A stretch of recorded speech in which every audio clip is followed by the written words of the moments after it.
The town of Skulltooth. Chapter 1. The Old West was famous for its bloody history. Deadwood, South Dakota, San Antonio, Texas, Tombstone, Arizona. There were many dangerous, lawless towns. In some cases, the town sheriff was the most powerful person. He maintained law and order. But not every town had a sheriff. Skulltooth, Oklahoma, for example. Skulltooth had no sheriff, no laws, and no rules.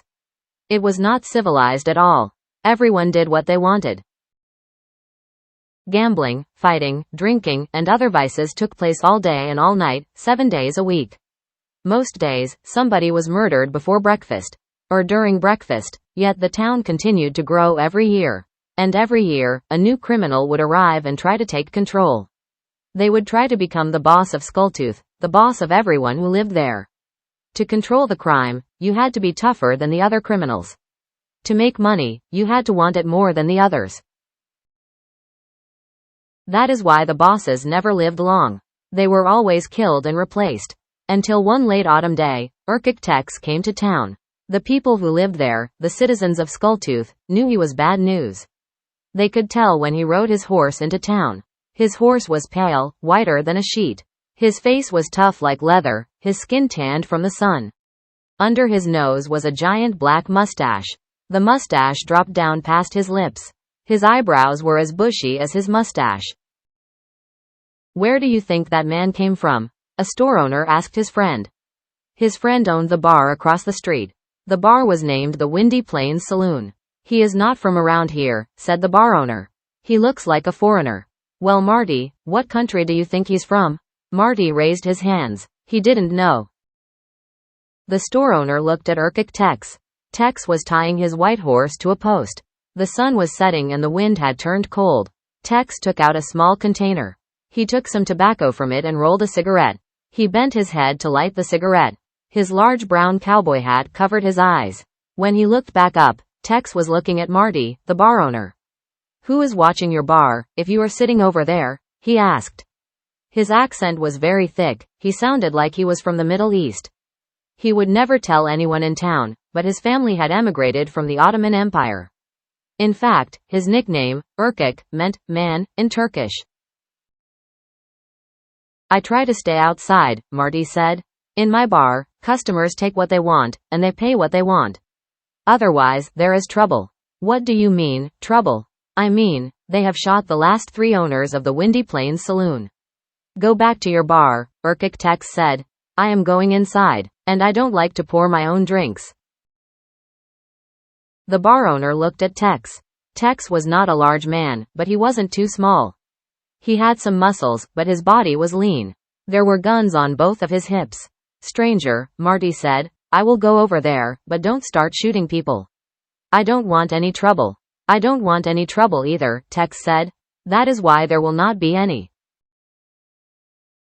The bar owner, who was also the bartender, the man who served drinks, walked across the street. Inside the Windy Plains Saloon there were a dozen men. Some of them were playing a game of cards. Some were sitting in chairs at tables, holding glasses or bottles. A few were sitting at the long wooden bar counter talking in loud voices. When they saw the bar owner walk in, they stopped. "Get out of here, Marty," said one of the men at the bar counter. He was tall and had curly brown hair and a brown beard. His clothes were torn and he smelled terrible. He stood up from his stool.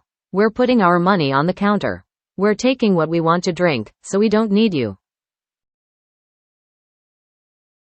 "That's all right," the bar owner said. "I just came to check on things." The curly-haired man, whose nickname was Curly, walked over.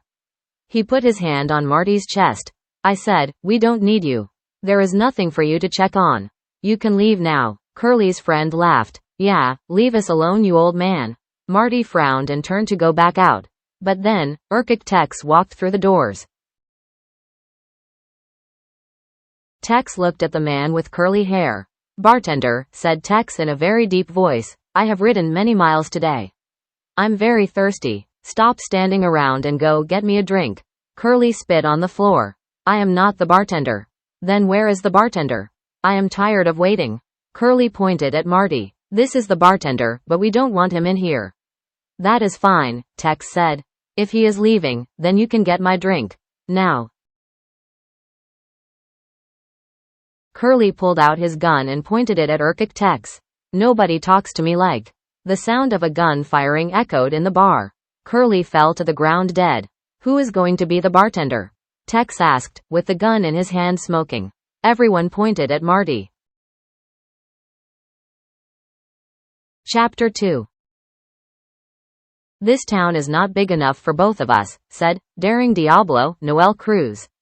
Daring Diablo was an outlaw from the state of Texas. He was wanted by the police in several states. They wanted to capture him for many different crimes. If you saw a wanted poster with his face, the poster usually said, dead or alive. Daring Diablo was tired of running from the law, so he had gone somewhere the law did not exist. He had moved to Skulltooth, Oklahoma.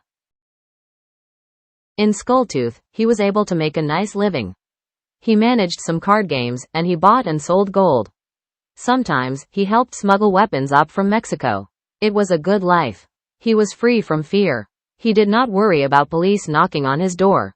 But sometimes, strangers came to town. They wanted to take over. They wanted to be a big boss. They wanted to make trouble. Daring Diablo did not like that. He didn't want someone in charge of the town. If someone were in charge, things would become organized. If things became too organized, it would attract attention. Nobody in Oklahoma cared about Skulltooth.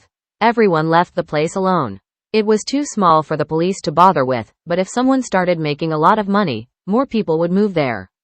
It was already growing faster than Daring Diablo wanted. We have to deal with this new character, he said to his wife. She was a Native American woman from the Cherokee Indian tribe. Her name was Aita, which meant, first the dance. They lived together in a small log cabin. The cabin was on the edge of town. They owned several acres of land. Nobody ever came to visit them. But sometimes, they would go into town for supplies. They knew the town had been changing. They had seen it growing quickly, and they knew it was because of the stranger, Urkic Tex. Leave Urkic Tex alone, she said, as she cooked some stew. He has only been here for 4 months. Soon, he will become tired of this place.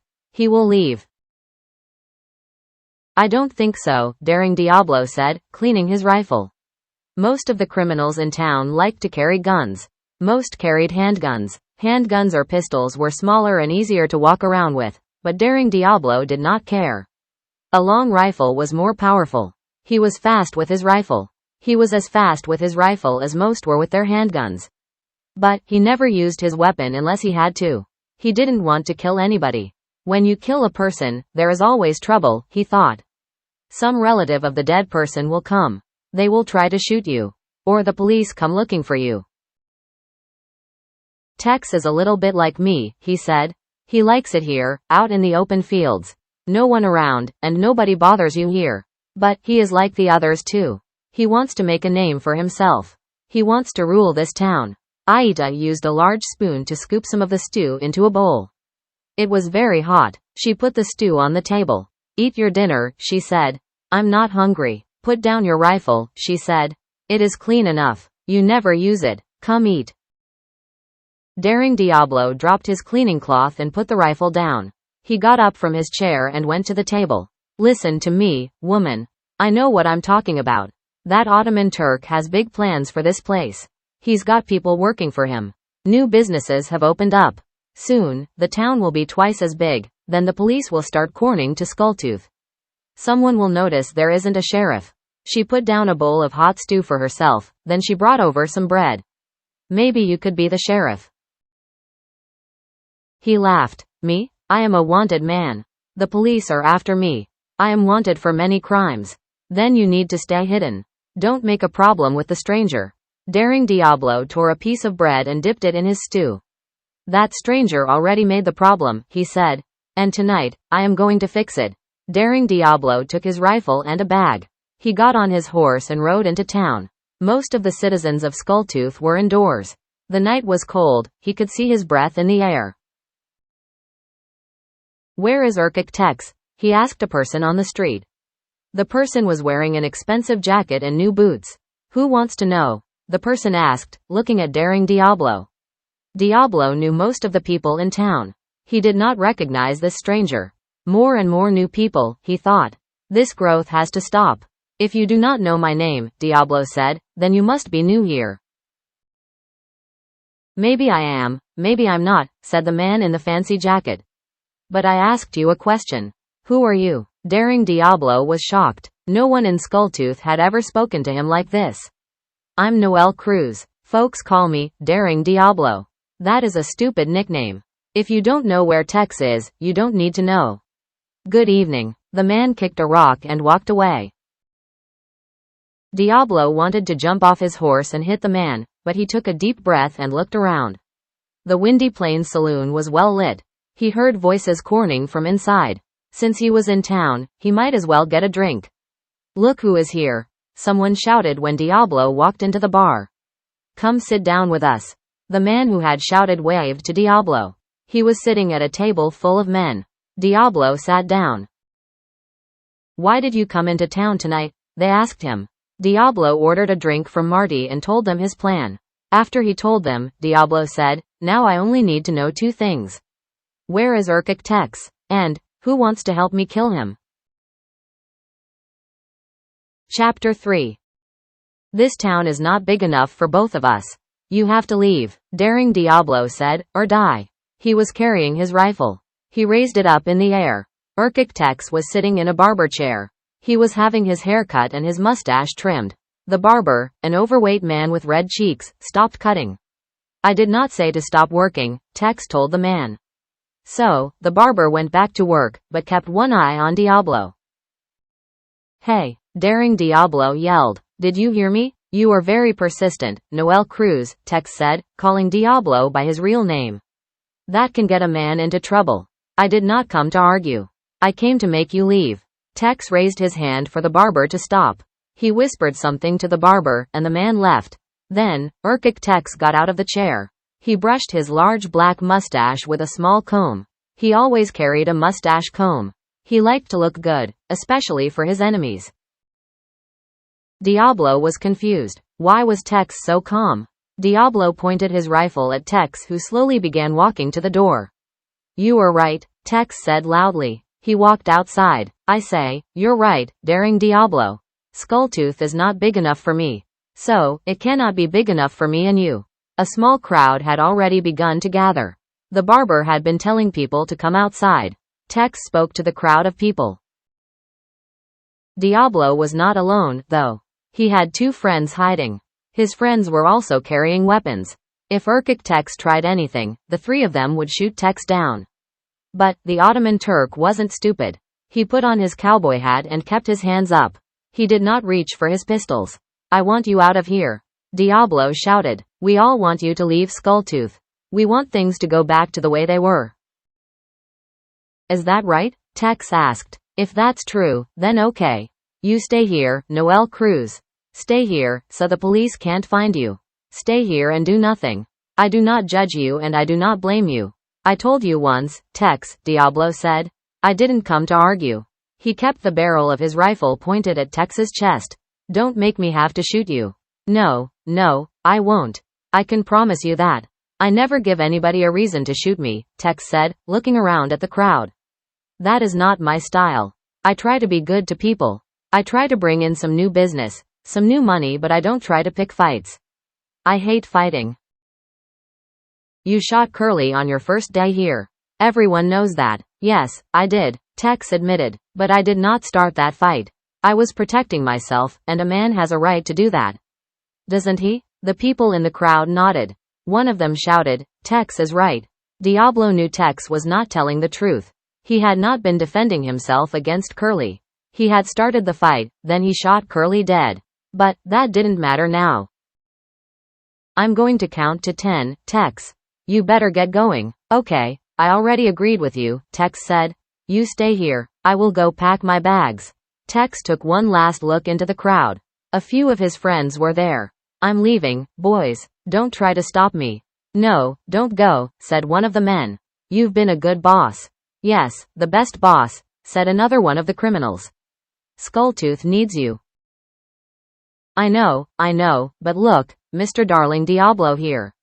Daring, not darling. Diablo said. Sorry, Mr. Diablo wants me gone. He wants to be in charge. It is his turn now. That's not what I said, Diablo protested. I don't want to be in charge. Fight him, Tex, a woman in the crowd yelled. It was one of Tex's girlfriends. You are faster than him. Daring Diablo was getting nervous. He did not expect the people of Skulltooth to act this way. He thought they hated Tex as much as he did, but they were acting like he was their best friend. Tex nodded, but looked at Diablo. I am the fastest gun in Oklahoma. That's a fact. But, Noel Cruz has brought friends with him. He pointed to one of Diablo's friends who was hiding on a rooftop. He has outsmarted me. He's your boss now. He earned it. People, that's not what I want. Diablo shouted to the crowd. I'm not here to take over. I don't want Skulltooth to grow too much.